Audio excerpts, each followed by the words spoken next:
تخيل معايا واحد النهار ناعس ما عليك ما بيك، شويه كتسمع الصداع، كتفيق كتلقى عرام د القوات المسلحه كلهم ملتمين ولابسين الكحل محاصرين احد المنازل وكيهرسوا في البيبان بحال داكشي د الافلام تماما، ودايرين هادشي كامل باش يلقيو القبض على شاب مغربي العمر ديالو ما كيتعدى 16 عام. هجوم سبراني وصف بالاخطر منذ عقود ضرب وكالات امريكيه غايه في الاهميه. كنظن واقيلا عرفتوني على من كنهضر، الهاكر المغربي فريد الصبار اللي حمق الاف بي اي يقدر يضرب اكبر الشركات الامريكيه والابناك السويسريه وكبدهم خسائر ماديه كتقدر بملايين الدولارات، ودار هادشي كامل غير في بيت صغير في حي شعبي في الرباط. قصه اليوم الخوت قصه واعره ولكن النهايه ديالها غتاثر فيكم بزاف انا متاكد. المهم تبعوا معايا القصه حتى الاخر باش تفهموا كلشي. واجدين؟ نبداو.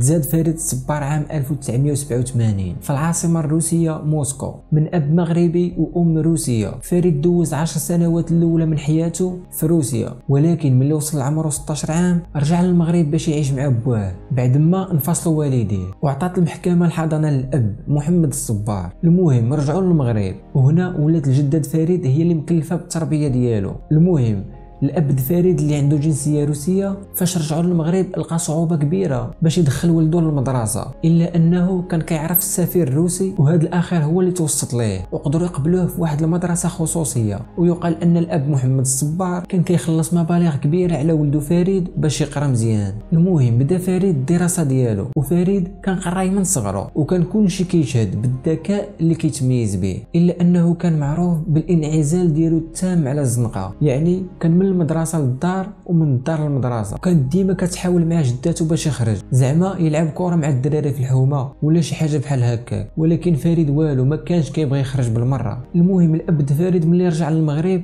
تقاتل وفتح واحد الشركه صغيره، وكان مره كيدي معاه ولدو للشركه، وهنا فين غيكتشف فريد لاول مره داك الصندوق العجيب واللي هو بيسي. فريد ولا ديما كيمشي عند بواه وتيجلس يخربق في داك البيسي بالساعات، وغالبا كان كيسالي مع داك البيسي مخسر اولا داير فيه شي تخربيقه. المهم الاب فريد ملي شاف ولده عنده شغف كبير بالبيسي وفي نفس الوقت ما كيخرجش يلعب مع الدراري، قال شنو غندير؟ ارا نشري له شي بيسي ونحطو ليه في الدار يبقى يلاهي به الوقت. وفعلا داكشي اللي كان، فمشى شرى ليه بيسي وحطو ليه في الدار، وهنا ولا فريد عنده بيسي خاص به وهو باقي صغير في العمر. وما تنساوش الخوت حنا كنهضروا على نهايه التسعينات وبدايه ال2000، يعني البيسيات في هاد الوقيته قلال بزاف وماشي اي واحد قادر يكون عنده بيسي خاص به. المهم انعزل فريد في الغرفه ديالو ولا كل نهار كيتعلم حاجه جديده. وفريد كان عنده واحد لافونتاج زوين هو انه كان كيتقن الروسيه، يعني كان ساهل عليه يلقى شي معلومات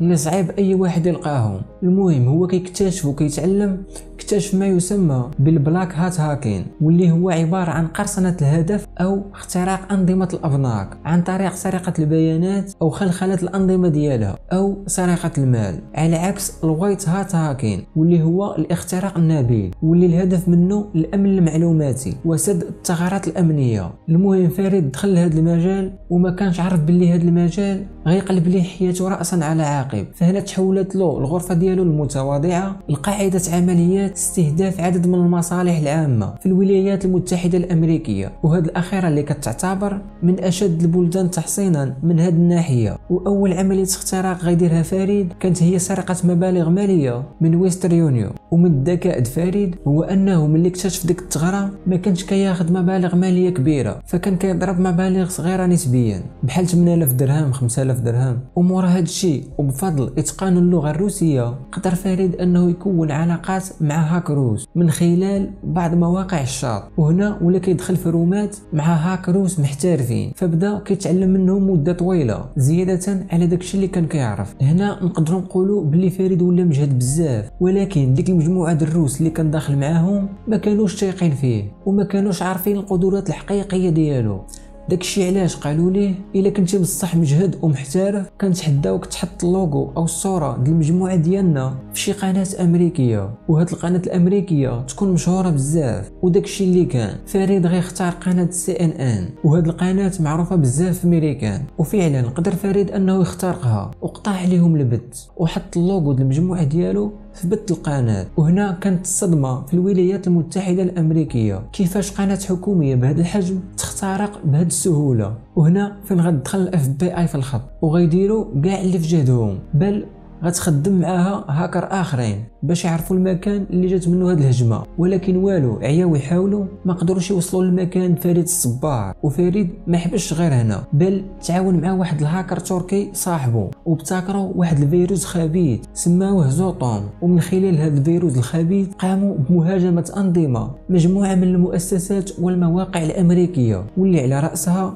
صحيفة نيويورك تايمز وشركة كاتربي للصناعات الثقيلة، وتسبب بخسائر كبيرة لهذه الشركات تقدرت بأكثر من 500 مليون دولار. هذه الخسائر الكبيرة دفعت الاف بي اي باش تحرك مرة أخرى، ولكن هذه المرة أكثر جدية من المرة اللي فاتت. وبعد بزاف ديال التحقيقات اللي قامت بها الاف بي اي وبالرغم من الاحتياطات الكبيرة اللي خدا فريد الصبار، قدرت الاف بي اي توصل لهوية فريد اللي كان مسمي راسو ديابلو 01 وتصدرت مذكرة بحث دولية في حقه. المهم ورا محطات الاف بي اي الموقع عند فريد في المغرب غيتواصلوا مع المخابرات المغربية وغيقولوا ليهم بلي عندكم واحد الهاكر مغربي كيتعاون مع هاكرز روس وكيهدد الامن القومي الامريكي. وداكشي اللي كان غتجاوب المخابرات الامريكيه وغيقوموا بالواجب. وفي الفجريه واحد الصباح كان فريد جالس في البيسي ديالو تيقوم بدوك العمليات كما العاده، حتى واحد شويه غتفرقع عليه الباب بطريقه هوليوديه وغيدخلوا عليه 13 رجال ملتمين وهازين اسلحه وغيشدوا فريد وغيديوه في وسط بحر ديال الاسئله. وهنا كان الاستغراب ديال الجيران والاب ديال فريد كيفاش كيدمروا هاد الدار بهاد الطريقه على شاب معروف بانعزاله والانطوائيه التامه ديالو. المهم هزوا فريد في ستافيط وداوه، وبعد المحاكمه ديالو تحكم عليه بالسجن لمده عامين، ولكن بعد الاستئناف نقصوا له عام من الحكم ديالو لحقاش ما كانش عندهم ادله قاطعه وما قدروش يثبتوا باللي هو بالضبط اللي مورا هاد العجب كامل.